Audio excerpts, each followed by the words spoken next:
এই জমিনে যদি কোনো আল্লাহর বান্দা জিনা করে, এই জিনা করার শাস্তি কোরআনের মধ্যে, কোরআনের আইন আছে না নাই?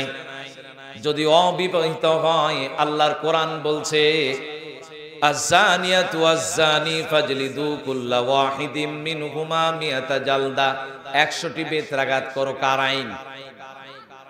আজ পাড়াই পাড়াই, মহল্লায় মহল্লায় জিনা ব্যভিচার, কিন্তু আল্লাহর আইন চালু নাই।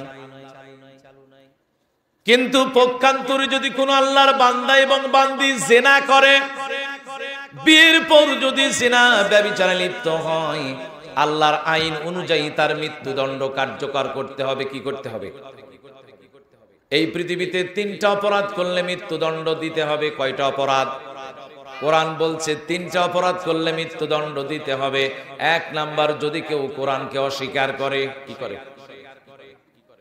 2 নাম্বার হলো যদি কোনো ব্যক্তি কোনো ব্যক্তিকে হত্যা করে।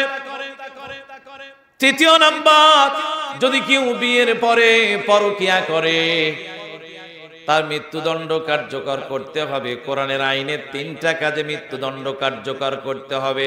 কিন্তু কোরআনকে অস্বীকার করার পরেও যদি বলে, যখন ফাঁসির মঞ্চের দিকে নিয়ে যাওয়া হবে, যদি বলে আল্লাহ আমাকে মাফ করে দাও, আমি তওবা করলাম, তাহলে কাজী সাহেব, বিচারক সাহেব আর ফাঁসি দিতে পারবে না।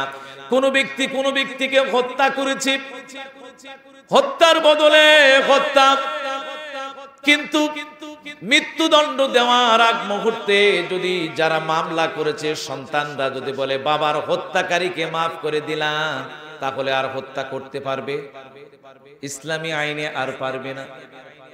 কিন্তু একটি মাত্র পথ, একটি মাত্র বিয়ের পরে যদি কোনো নারী এবং পুরুষ পরকিয়া করে, এরও শাস্তি কিন্তু মৃত্যুদণ্ড।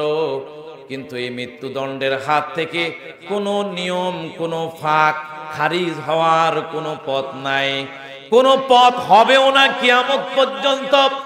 একটি রাস্তা আছে, সেই রাস্তা হলো এটাই, আবার পৃথিবীতে বিশ্ব নবীকে আসতে হবে, কোরআনের আইন, কোরআনের আয়াত নতুন করে নাজিল হতে হবে, যা কোনোদিন সম্ভব নয়। কোরআনের আয়াত নাজিল হবে না, বিশ্ব নবীও কোনোদিন আসবেন না। আর এটা এমন একটা শাস্তি, বিয়ের পর যদি কোনো আল্লাহর বান্দা এবং বান্দি জিনা করে, তার মৃত্যুদণ্ড কার্যকর করতেই হবে, করতেই হবে। কেউ তাকে বাঁচাতে পারবে না,